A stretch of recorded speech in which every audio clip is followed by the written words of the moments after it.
Monday is here, July is here, and so is a stretch of more active weather, it appears. Let's talk about it in, this Monday edition of the Texas Weather Roundup.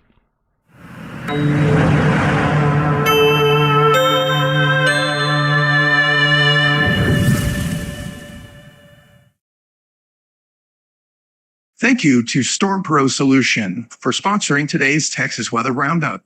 You can find them on the web at stormprosolution.com. Good morning. It's Monday, the 1st of July, 2024. I'm Texas Storm Chasers Building-in-Chief David Rammer. I hope y'all had a good weekend, even if it was hotter than the surface of the sun. Welcome to Texas in the summer. We are looking at a pretty active stretch of weather potentially setting up later this week across portions of the state of Texas. And, of course, the tropics are going berserk. It's acting more like August than, at this point, early July, but, you gotta do what you gotta do, and we're just gonna deal with it. Let's take a look at the high-res rapid refresh model 4. Hey, camera, I realize you apparently hate looking at me, but can we, look at me? Maybe, maybe not. Whatever floats your boat. Okay, we're just going to press some buttons manually here.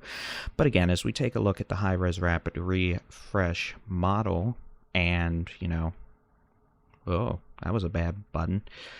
It's a Monday, ladies and gentlemen. It is a Monday. We're just going to manually set all that. You're going to look at my face, and we're going to deal. The chance for isolated pop-up showers and maybe a few storms this afternoon across the eastern third of Texas on the periphery of the upper-level ridge. Again, most folks aren't going to get rain. Those of you who are lucky enough to get a quick downpour, it may cool your temperatures off into the 80s for a time. Not expecting a lot of rain out of this activity. Tonight, mostly calm, quiet, warm, humid. Tomorrow, a couple regimes of thunderstorm chances. One, we may still see a few storms along the coast, East Texas, but we're going to see higher chances, scattered thunderstorms possible across the Panhandle, West Texas, into the borderland of far West Texas around El Paso. Some of those storms could be on the strong side across the Panhandle with maybe some hail, gusty winds, and can't totally rule out a quick landspout tornado, as we may have some boundary interaction tomorrow as a weak cool front moves into the Panhandle. And I say weak cold front, ladies and gentlemen, it's July.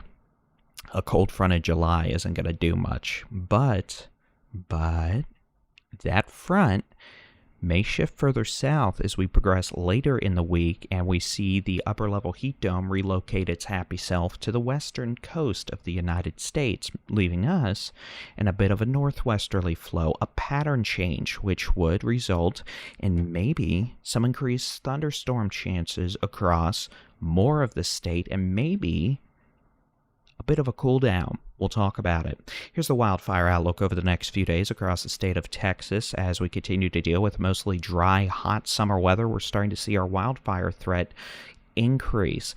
Initial attack activity remains manageable, but is showing an uptick as well in the number of grass fires we're starting to deal with as grasses continue to dry out. Overall, moderate to high wildfire danger now expected across most of the state over the next few days. Now, here's forecast rain totals through 7 a.m. Saturday. Keep in mind, this graphic only shows a tenth of an inch of rain or higher. So, at this point, you can see, we actually are expecting, especially after Thursday into Friday, a pattern change which will bring an increase in precipitation chances to the, northern, eastern, western portions of the state. We'll try to describe that more accurately. The Trans-Pecos and the borderland, the Trans-Pecos, whatever floats your boat. West Texas, the Panhandle, the Big Country, Northwest Texas, North Texas, Texoma, the Arklatex, Northeast Texas, East Texas, Southeast Texas, the Golden Triangle. There you go.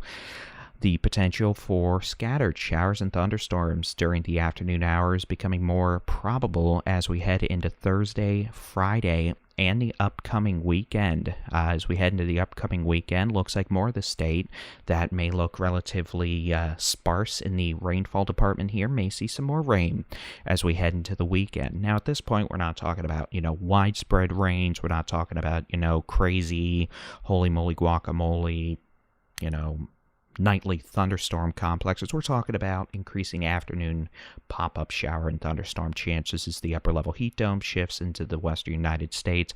We see a weak northwesterly flow aloft establish itself, and we're not going to have a ton of sinking air sitting over the state.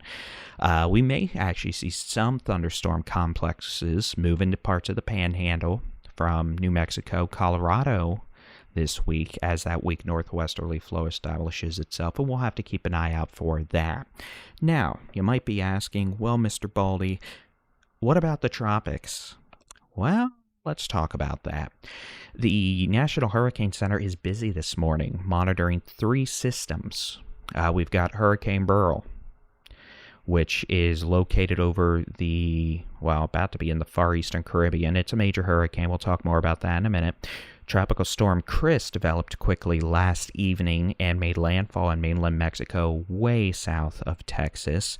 That thing's going to dissipate later today, but it's going to bring a foot to a foot and a half of rain to parts of Mexico, which are still dealing with flooding and the repercussions of Alberto several weeks ago. And then we have Invest, whatever you want it to be, the Cherry, way out in the open Atlantic. That is likely going to become a tropical cyclone and would move west into the Caribbean in the next few days. So, is this early July, late June, or August and September? You tell me. Now, here is Beryl, Major Hurricane Beryl, at 5 a.m. Eastern Daylight Time, 4 a.m. Central Time, located very near the Windward Islands. Maximum sustained winds of about 120 miles per hour. Those came down slightly overnight during the eye wall replacement cycle, but that eye wall replacement cycle is likely just about finished, and we may see Beryl show some re-intensification today. The hurricane is moving west at about 20 miles per hour. We're going to see it start moving a little more northwest later this afternoon, and it will quickly continue moving west through the Caribbean this week with the potential for additional areas like Jamaica to be directly impacted. At this point, increasing wind shear by midweek is likely to result in the hurricane weakening somewhat as it continues its westward journey. And at this point, it looks like it is going to be approaching Mexico, maybe Belize, by Friday morning. And after that, we're going to have to wait and see. Some data does bring the hurricane into the Gulf of Mexico this weekend. Some data suggest we're going to have a upper-level ridge or an upper-level area of high pressure develop over the Gulf of Mexico, or at least be stronger, and that would tend to push the hurricane further west and try to keep it at least out of the Gulf. If not, just keep it in the Bay of Campeche and do what Alberto and Chris have done and push it well and south of Texas into mainland Mexico. There is some chance this could try to shift further north again, and we're just going to have to watch it. At this point, it's too soon to talk about any potential impacts to the Gulf of Mexico, besides maybe some increased rip currents along the Texas Gulf Coast by this weekend, early next week. At this point, we're just going to watch it. We're not overly concerned at this point, but it is something we are going to watch and keep a careful eye on. It's hurricane season. We've told you it's probably going to be a busy hurricane season. And the fact we're not even the 4th of July yet and we're already dealing with this is indicative of the fact, buckle up, because this will not be the last Gulf of Mexico system we have to deal with this year. That is probably a given at this point. So, we're just going to watch it. And again, here are the key messages from the National Hurricane Center for Beryl as it continues to move across the Caribbean this week.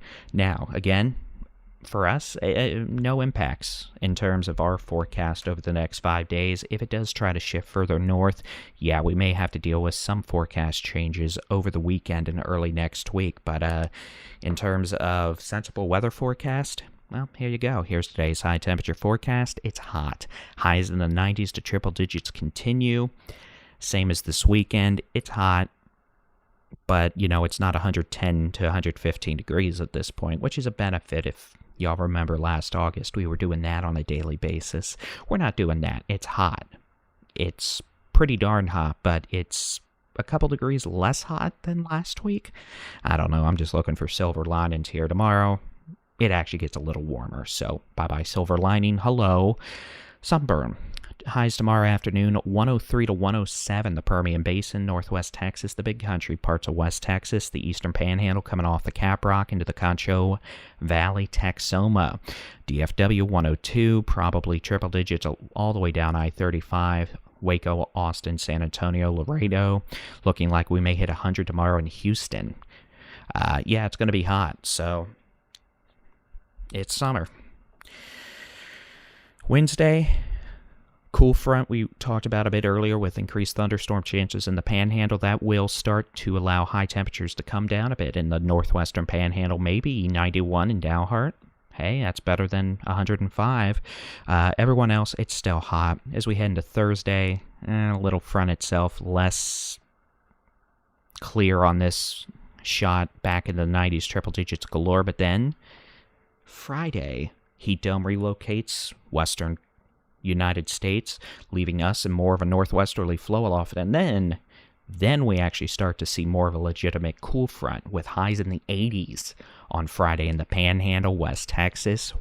Maybe struggling to get out of the 70s up near Dalhart. Ooh.